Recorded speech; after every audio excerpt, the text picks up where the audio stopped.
Welcome viewers. This is AK Chaudhary from the Global English Classes Bureau. In today we shall discuss a story of English. Means what? A story of English means what? English की कहानी। मतलब ये हुआ कि English कैसे इतना trending में आया, इतना प्रचलन में आया इंग्लिश, उस चीज़ को ही वो जो बुक है आपका, एक रेनबो पार्ट 2 का बुक है और एक बुक होगा आपका क्लास 12 में स्टोरी ऑफ इंग्लिश का। तो उस बुक में केवल यही बताया गया है कि कैसे इंग्लिश स्प्रेड किया पूरे विश्व में, पूरे वर्ल्ड में कैसे फैल गया। सो इनिशियली जब इंग्लिश ऐसा था नहीं कि पूरे वर्ल्ड में ऐसे ही फेमस था, चलते चलते पहले क्या हुआ कि 3 फेज में से इंग्लिश को पढ़ना है। इस वीडियो में हम लोग 3 चीज़ को पढ़ेंगे, ओल्ड इंग्लिश, मिडिल इंग्लिश और मॉडर्न इंग्लिश। मीन्स ये हुआ कि ओल्ड इंग्लिश आपका था AD 449 टू AD 1066, यहाँ तक जो था वो था ओल्ड इंग्लिश। इसमें क्या होता था ओल्ड इंग्लिश में? वर्ड्स लिखा कुछ और होता था, पढ़ा कुछ और जाता था, मतलब कुछ और ही निकल जाता था। जैसे आपका एक पोएम होगा क्लास 12 का, sweetest Dove I do not go, उसको यदि पढ़िएगा तो उसमें वर्ड्स यदि आप पढ़िएगा तो बहुत ही अजीब अजीब तरह का वर्ड मिलेगा आपको, जो आज के वर्ड से मैच भी नहीं कर पाता है। ऐसा सा ग्रामेटिकल स्ट्रक्चर्स उस टाइम पे फील भी नहीं किया जाता था और डिक्शनरी का। लेकिन फिर क्या हुआ, कुछ समय के बाद AD 1066 के बाद आया आपका मिडिल इंग्लिश, जो चला कहाँ तक? AD 1150 टू AD 1500 तक। और मॉडर्न इंग्लिश इसके बाद AD 1500 to till now, means क्या अब तक, मतलब 1500 ईस्वी से लेकर के अब तक का जो इंग्लिश है उसका नाम क्या है? Modern English. आपके एग्जाम के लिए ये तीनों क्वेश्चन मोस्ट इंपॉर्टेंट होगा, इसलिए इस तीनों क्वेश्चन को आज हम लोग क्या करेंगे? डिस्कस करेंगे।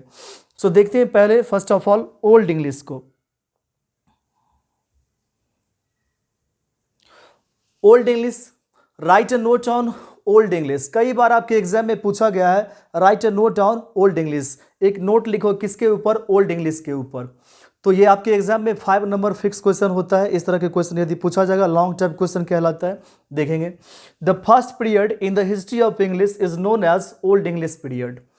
मतलब जो पहला पीरियड था, अवधि था, in the history of English, English के इतिहास में, इज नोन एज, जाना जाता है, एज ओल्ड इंग्लिश पीरियड। किस नाम से? तो ओल्ड इंग्लिश पीरियड के नाम से जाना जाता है। मतलब फर्स्ट पीरियड जो था आपके इंग्लिश में, इंग्लिश के इतिहास में, उसको यदि जाना जाता है तो किस नाम से जाना जाता है? ओल्ड इंग्लिश पीरियड के नाम से जाना जाता है। The old English period is from AD 449 to AD 1066। ये बात आपको लिखना होगा उस चीज़ में कि ओल्ड इंग्लिश पीरियड जो था वो कहाँ से कहाँ तक था। तो फ्रॉम AD 449 टू AD 1066, यहाँ तक जो अवधि था इंग्लिश का, उसे क्या कहते हैं आप? ओल्ड इंग्लिश कहते हैं। This period was the childhood of English as a language. यह जो पीरियड था ना, वो क्या था? चाइल्डहुड था। किस चीज़ का? इंग्लिश का। इंग्लिश का बचपना था, एज अ लैंग्वेज, एक भाषा के रूप में वो चाइल्डहुड पीरियड था इंग्लिश का। एट दैट टाइम, उस समय, English was the mixer of different dialects. उस समय पर इंग्लिश डिफरेंट डायलेक्ट्स का मिक्सचर था, मतलब भिन्न भिन्न भाषाओं का क्या था? मिक्सचर था, मिश्रण था। And it was not a standard language, और वो कोई स्टैंडर्ड लैंग्वेज भी नहीं था। जैसे आज का इंग्लिश, मॉडर्न इंग्लिश जो स्टैंडर्ड इंग्लिश हो गया है, ओल्ड इंग्लिश के टाइम पे ऐसी बात नहीं थी, वो कोई स्टैंडर्ड लैंग्वेज नहीं था। Its words were written and pronounced differently. उसके जो वर्ड होते थे, ओल्ड इंग्लिश का वर्ड, वो लिखा जाता था और प्रोनाउंस किया जाता था डिफरेंटली, अलग अलग रूप से, differently. They are Kentish, Mercian, Northumbrian and West Saxon. ये जो लैंग्वेज के बारे में बताया जा रहा है, pronounce differently, they are Kentish, ये सब लैंग्वेज का नाम हुआ। Mercian, Northumbrian and West Saxon. The writing system of old English is different from what we find today because it had no grammar. बोले कि writing system of old English, old English का जो writing system था, लिखने की जो प्रणाली थी, वो क्या था? इज डिफरेंट, वो अलग है, from what we find today, जो आज हम पाते हैं उस चीज़ से। राइटिंग सिस्टम पहले जो था ओल्ड इंग्लिश, उसमें क्या था? अलग था। क्यों? तो because it had no grammar, क्योंकि उसके पास कोई ग्रामर नहीं था। ओल्ड इंग्लिश जब तक पीरियड था तो उनमें कोई ग्रामर की बात नहीं थी, इसलिए आज जो हम लोग जो पढ़ते हैं इंग्लिश, उससे क्या था? अलग था। मेनी वर्ड्स एंड स्ट्रक्चर्स, कई सारे शब्द और स्ट्रक्चर्स जो संरचनाएं हैं, आर नॉट अवेलेबल टुडे, वो आज तो मिलता भी नहीं है, वो उपलब्ध भी नहीं है, अवेलेबल भी नहीं है, जो ओल्ड इंग्लिश पीरियड में हुआ करता था। दस इस प्रकार the old English period is the first stage of English literature. इस प्रकार समझ सकते हैं कि ओल्ड इंग्लिश पीरियड जो है वो पहला पड़ाव था किसमें, ऑफ इंग्लिश लिटरेचर, अंग्रेजी साहित्य के अंग्रेजी साहित्य में पहला पड़ाव क्या था, ओल्ड इंग्लिश के नाम से प्रचलित हुआ। सेकेंड क्वेश्चन देखते हैं मिडिल इंग्लिश को। ओल्ड इंग्लिश के बाद जो मध्य में आया उसका नाम क्या हुआ आपका, मिडिल इंग्लिश हुआ। मिडिल इंग्लिश में क्या है, सेकेंड स्टेज, मतलब फर्स्ट स्टेज हुआ तो ओल्ड इंग्लिश और सेकेंड स्टेज को क्या बोलोगे, middle English. The second stage in the history of English is known as middle English. जो द्वितीय स्टेज आया, पड़ाव आया in the history of English, अंग्रेजी के इतिहास में, is known as middle English, उसे जाना जाता है किस नाम से, मिडिल इंग्लिश के नाम से, मिडिल इंग्लिश पीरियड के नाम से। This period is from AD 1150 to AD 1500। यह जो अवधि रहा वो कहाँ से कहाँ तक, तो AD 1150 टू AD 1500, यहाँ तक की जो पीरियड थी उसका नाम क्या है, middle English. During this period, इस अवधि के दौरान, English was the mixture of different dialects. इस दौरान, इस पीरियड के दौरान भी अंग्रेजी मिक्सचर था डिफरेंट डायलेक्ट्स, भिन्न भिन्न भाषाओं का। There were 5 dialects in middle English. उस टाइम पे 5 भाषा हुआ करता था इंग्लिश में, मिडिल इंग्लिश में। They were northern, southern, East Midland, West Midland and Kentish. ये इन भाषाओं का मिक्सचर था। 5 जो नाम है, फर्स्ट, सेकेंड, थर्ड, फोर्थ और फिफ्थ। कर्सर मुंडी was the famous religious book of that period. उस पीरियड में, उस अवधि में एक बुक था जिसका नाम था कर्सर मुंडी। वो एक फेमस बुक था, वो एक प्रचलित किताब थी। The most important feature of middle English is it's great variety in different parts of England. इसकी जो सबसे महत्वपूर्ण फीचर था, गुण था ऑफ मिडिल इंग्लिश का, है it's great variety in different parts of England. उनकी बहुत सारी विविधता हुई in different parts of England, England के भिन्न भिन्न हिस्सों में। The middle English period was marked by intensive and fundamental changes in the phonological and grammatical systems of English. जो मिडिल इंग्लिश पीरियड था उसे मार्क किया जाता है, चिन्हित किया जाता है किस चीज़ से, बाय इंटेंसिव। इंटेंसिव का मतलब होता है तीव्र, और क्या है, फंडामेंटल, आधारभूत। फंडामेंटल चेंजेस हुई, बदलाव हुई किस चीज़ में, तो इन द फोनोलॉजिकल। फोनोलॉजिकल का मतलब होता है ध्वनि, एंड ग्रामेटिकल सिस्टम्स, और व्याकरणीय जो प्रणाली है ऑफ इंग्लिश का, मतलब इंग्लिश की जो भी फोनोलॉजिकल और ग्रामेटिकल सिस्टम्स थे उन चीज़ में तीव्र और आधारभूत बदलाव हुई मिडिल इंग्लिश के दौरान। उसके बाद है आपका Chaucer, Langland and Wycliffe are the important writers of this period.